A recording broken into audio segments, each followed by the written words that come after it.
Good evening. This is Sandra Alexander. I'm a speech therapist, also the mom of a young adult with autism. And this is in our wheelhouse. We're talking about problematic behavior in adolescence and adulthood. What I mean by wheelhouse is that we all experience this with our young adults.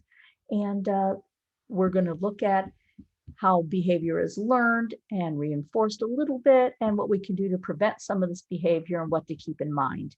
So, as I said, all behavior is learned. More specifically, problematic behavior is learned through accessing some sort of reinforcement over time. There may be instances, for example, where you've got when the children are younger, they want a cookie and they whine, and it gets on our nerves. We give them the cookie. We've just reinforced whining to get the cookie. That was inadvertent. So we have to be careful what we're doing.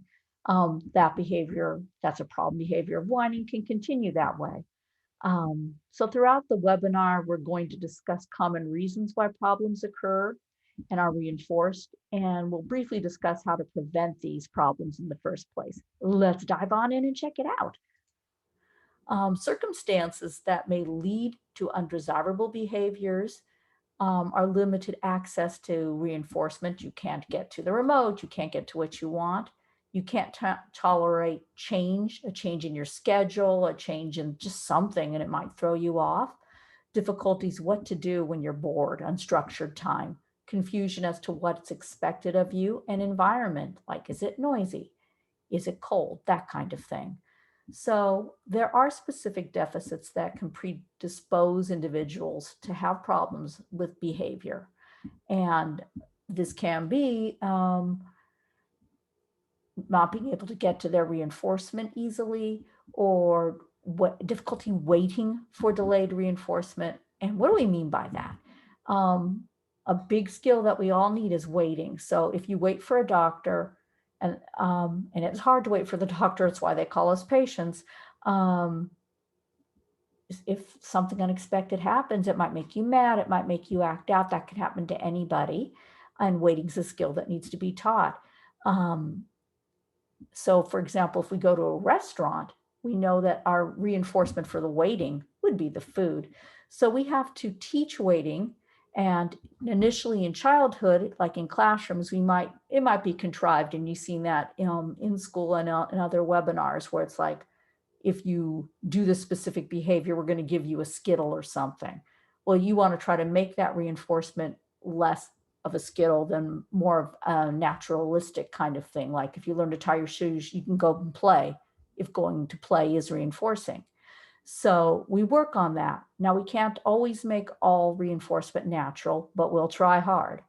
Another situation that can lead to an undesirable behavior is that something changes, you didn't expect it, it's the unexpected, and oh my God, I always call it getting stuck in the autism bubble.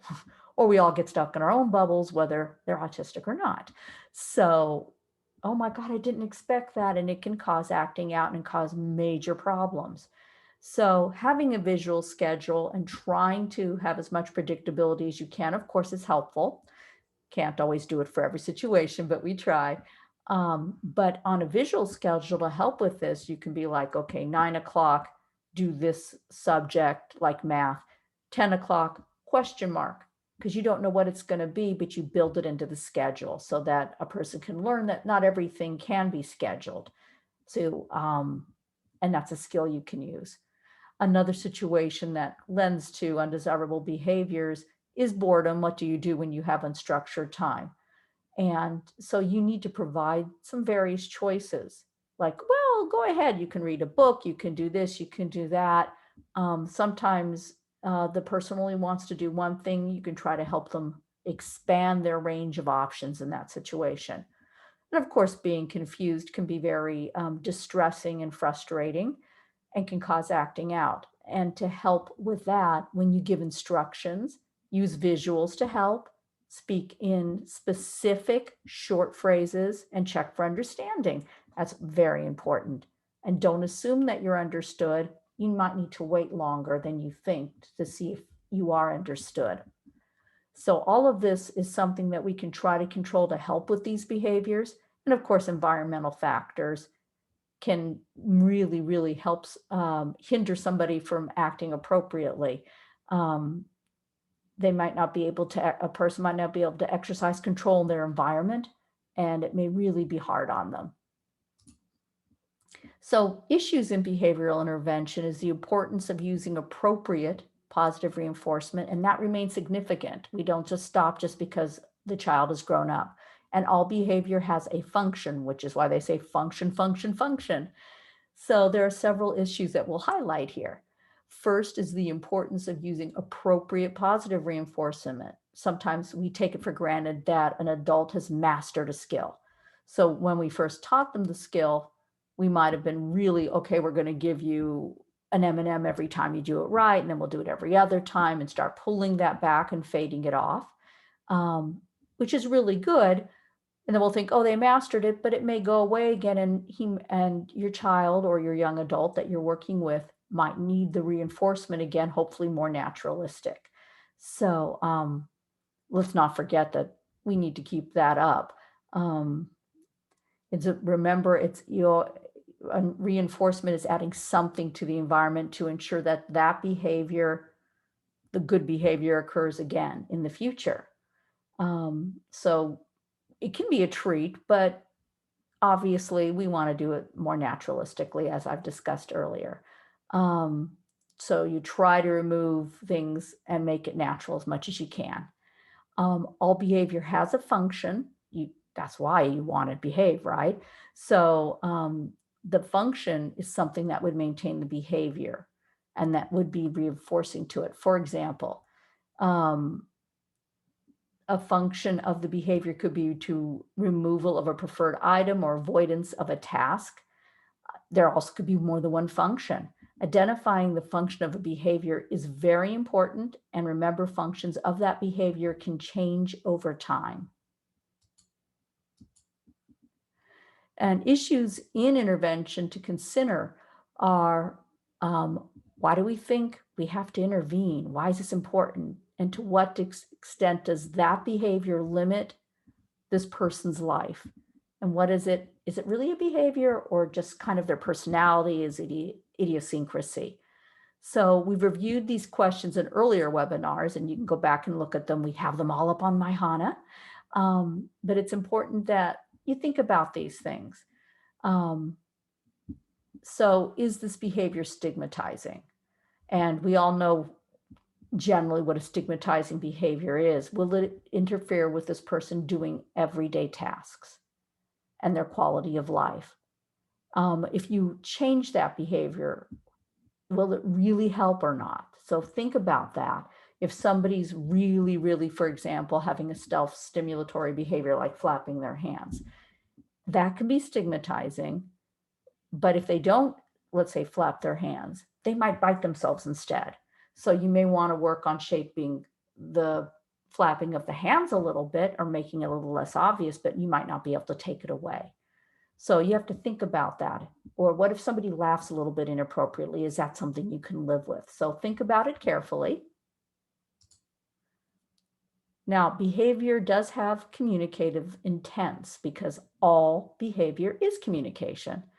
And some of these intents are demand avoidance, tangible avoidance, access to tangible things, access to attention, or avoidance of attention. So we're going to talk a little bit about each one of these. And it's important to be aware of what is this person trying to do with their behavior? What is their intent? So if they're trying to get something or trying to avoid something. So if you're looking at a demand avoidance, for example, if a person says, I need help, ask them what they need help with rather than doing it for them. Teach them how to do it, because that means they still have to engage in it. Now, if an individual says, this is boring, I'd rather be doing something else, rather than engaging in a conversation, try to redirect them back to the task at hand, because they might be trying to use that also as a demand avoidance.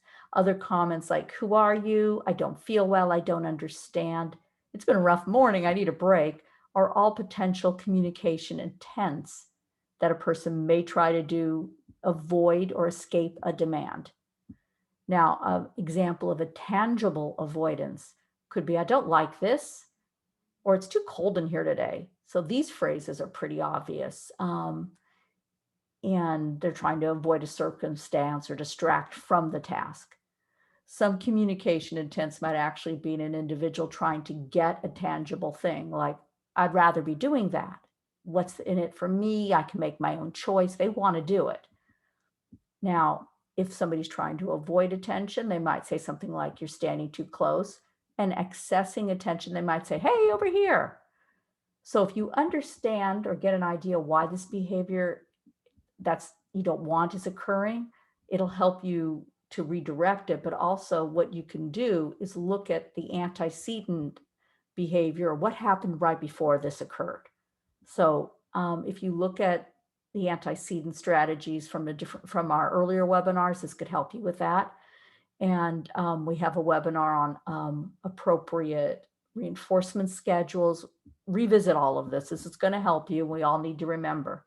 It'll be reinforcing for us, so it can be reinforcing for them in the right way. So I hope this has been helpful to you. It's a lot to think about. Review things on My HANA. We have a great curriculum. Thank you for listening. I'm Sandra Alexander, the mom of a young adult with autism and a speech therapist. Have a good day.